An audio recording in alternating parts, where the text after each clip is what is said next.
Ladies and gentlemen, boys and girls, welcome to Healing Outside the Box. Today is episode 178, and it's part 2 of Now That Bayer Has Purchased Monsanto, What's Next? What I'm really wondering about here is our right to know if our food is genetically modified and if what we're eating contains Roundup. Last week I reminded myself about why I'm so pissed off about the fact that Vermont and Massachusetts overwhelmingly passed a bill to label GMO foods.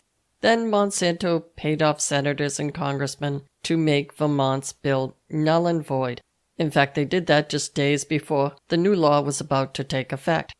So much for democracy. But wait, we do get another chance to vote in November. I don't imagine you'll forget that any time between now and then.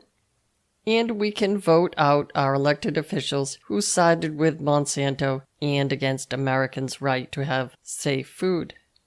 This week I'm going to argue that the studies are showing Roundup has, in fact, got into our food supply, and, by the way, the food supply of our children, and look into the potential consequences of ingesting a weed killer. Next week I'll get out my crystal ball and wonder about what may happen next. And I say may because there is right now very little information on what Bayer plans to do with Monsanto, other than make Monsanto's name disappear.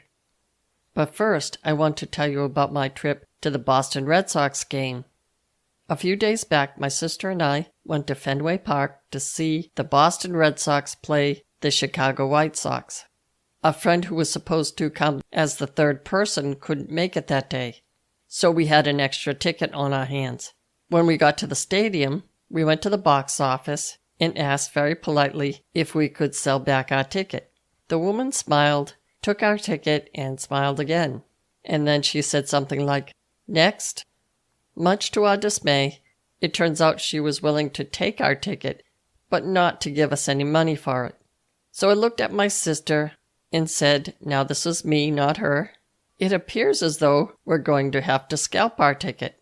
So we walked around the stadium, which isn't very far because it's a small stadium as baseball parks go, and finally found a corner that seemed just devious enough for the scalpers to hang out. Although I must say that we didn't look very devious because we weren't attracting any deviants. And in fact, the only people we approached happened to work for the Red Sox franchise. And they politely said that they don't get involved as a middleman in any quote-unquote ticket selling. Finally, we saw a deviant leaning against a wall and approached him. We asked very sheepishly, We have an extra ticket. Do you want to buy one?" He then said, "How much?" We then said, "Well, we paid $75 for the ticket, so we'd like the $75 back." He then said, "I'll give you 20. We then said, "Okay." So much for the deviant behavior. But anyway, it was a beautiful day, and we weren't going to let our failure at scalping bring us down. And we went in and had a lovely time.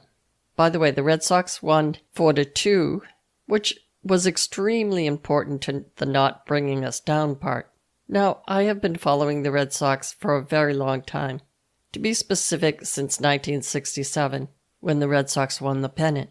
And yes, I believe I was a fetus at the time. And like most Boston Red Sox fans, I am a teensy bit obsessive and a very sore loser. But we won, and I got to sing Sweet Caroline between the top and the bottom half of the 8th inning. And yes, that is a thing at every Red Sox game. You may remember the Boston Marathon bombing on Patriots' Day back in 2013. Where one of the bombs went off was only about a half mile from Fenway Park. Right after the bombing incident, all of the other baseball parks played Sweet Caroline in the 8th inning as a show of support for the tragic events of that day. Now, if you have no idea what I'm talking about, I'm referring to the song by Neil Diamond called, you guessed it, Sweet Caroline. At Fenway Park in every 8th inning, that song comes over the speakers and everyone cheers as soon as they hear the music. When Neil gets to the chorus, the entire stadium, minus my sister, starts singing. When the next inning starts up and the player comes up to the batter's box, the music dies down. and then the fans actually boo because they don't want the song to end. And why should they? So in the bottom half of the 8th inning, we were up to bat, and Chicago's pitcher threw a wild pitch. Once again, the speakers went to town and blared out the song Wild Thing, or Wild Thing. And of course, people started singing to that. Then, at the end of the game, our star closer struck out the last batter and we won. Then we heard the mandatory winning song, Dirty Water. Or, more specifically, Love That Dirty Water. And you guessed it, everyone started singing. The song Dirty Water was written in the 70s, when the Charles River that separates Boston from Cambridge was in fact quite polluted, i.e. the dirty water. And yes, I know, the Boston Red Sox franchise is stuck in the 70s. And they are like most Bostonians in the sense that we are unapologetic, funny, cynical, and occasionally insufferable. Guilty as charged. Alright, let's get back to the Monsanto thing and its use of potentially toxic herbicides. By the way, they make more than one toxic herbicide. I guess you could call it poison diversity, but most of the research to date is done on Roundup.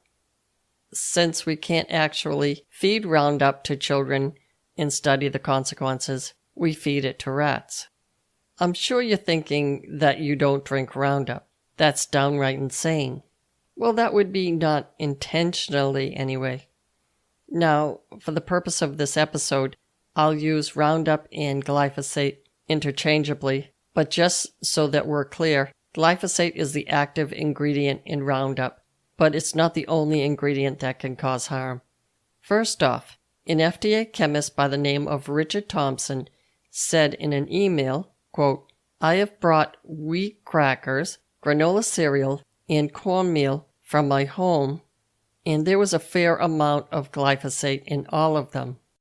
Another chemist by the name, and I'm going to mangle this, Nairong Champasan, found glyphosate in corn at a level that was over the tolerance allowed by law. The legal limit is 5 parts per million. He found 6.5 parts per million. Now that was supposed to have been reported to the EPA. But what we have right now, and that was tested in 2017, is President Trump's EPA. Trump's EPA said that it was, quote, not an official sample, end quote. This is why I say that we the people need to take matters into our own hands. And that's what you're doing by listening to this podcast. This guy, Narong, goes on to say that the active ingredient in Roundup was found in many products that were labeled all natural. One of these was Quaker Oats. I know, say it ain't so. I love oatmeal. Also, he found glyphosate in human urine and breast milk. Just for a little background, the World Health Organization, or WHO, classified Roundup as a probable human carcinogen in 2016. Both the USDA and FDA do test thousands of food samples for residues of pesticides, but both organizations refuse to test for glyphosate because the government says it is safe. In late 2016, the FDA decided to do its own limited testing, and it called it a special assignment for glyphosate residues. The USDA was starting to think about testing for glyphosate, but quietly dropped the effort. And when the government is quiet, it's usually not a good thing. Now that we know that the active ingredient in Roundup is a probable carcinogen, what about that whole concoction that we spray on our lawns, and apparently on our wheat? Well, the National Toxicology Program, or NTP, decided to do a research project on that exact question, and published its report.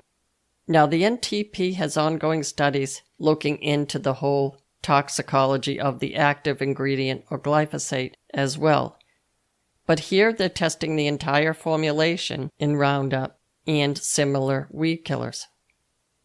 In one particular study, they look specifically at what it is doing to the human cell. I'll give you the link to this study in the show notes, as well as the previous one. There has been growing noise for more studies on Roundup, since it's been in widespread use for over 40 years without much at all in the way of toxicology studies. But in my opinion, we need to get a little noisier. As I mentioned before, glyphosate was determined to be a probable carcinogen by both the World Health Organization and the International Agency for Research on Cancer. But again, that's just glyphosate. Recently, the European Food Safety Authority released a report and stated, quote, "The genotoxic effects of some glyphosate-based formulations may be due in part to the other constituents or substances in the roundup or similar formulas. Glyphosate formulas appear to decrease cell viability by breaking down cell membranes. The formulas together were worse than the glyphosate alone." End quote. So this National Toxicology Program, or NTP, is going to look at several things in their ongoing and upcoming studies. Number 1. Does glyphosate cause DNA damage to human cells? Number 2. Does glyphosate cause oxidative damage to human cells? And those two things may be unique. For example, if you think about DNA damage, think about birth defects or perhaps cancer. With oxidative damage, you can get cancer, but you also might get skin conditions and perhaps premature cell death. Number 3, they want to compare isolated glyphosate to the whole Roundup formula and measure it in terms of its general toxicity. Number 4, they want to examine the effects of glyphosate and the entire formula on damage other than cancer. I think they're implying there the whole leaky gut theory that will result in many different conditions. The European Union has also cited that the damage to umbilical cord cells done by a substance called toluamine, which is added to increase the effectiveness of glyphosate, may be just as bad as glyphosate. The publication called Ecowatch just ran a story about a guy named Dwayne Johnson, a 46-year-old father of 3, which seems to bring it all home. Dwayne worked for a school district where his responsibilities were applying Roundup and Ranger Pro, which is another Monsanto glyphosate product, to multiple schoolyards, and I believe this was California. 4 years ago, he was diagnosed with non-Hodgkin's lymphoma. Dwayne Johnson is now suing Monsanto for cause and effect. This is one of the first cases like this because Johnson was granted by a San Francisco Superior Court judge that this research will be allowed in as testimony to possibly connect the risk of cancer to Roundup. I'll put that link in the show notes as well if you'd like to read the whole article. In another related story about Monsanto, India has now upheld a Supreme Court decision in that country that, quote, seeds cannot be patented, end quote. Although it doesn't seem like this is a shocking blow to Monsanto, it was a shocking blow. Many high-level executives at Monsanto resigned following that decision. They probably collected their bonuses before they left, but they left. And like that enormous departure board on Rachel Maddow's wall showing all of the dearly departed Trump employees, a sudden increase in departures is a sign that the winds of change are blowing. I will leave you there and come back next week and try once again to look into my food safety crystal ball to see what the future might hold here in the good old US of A. So be well and stay tuned next week for another episode of Healing Outside the Box.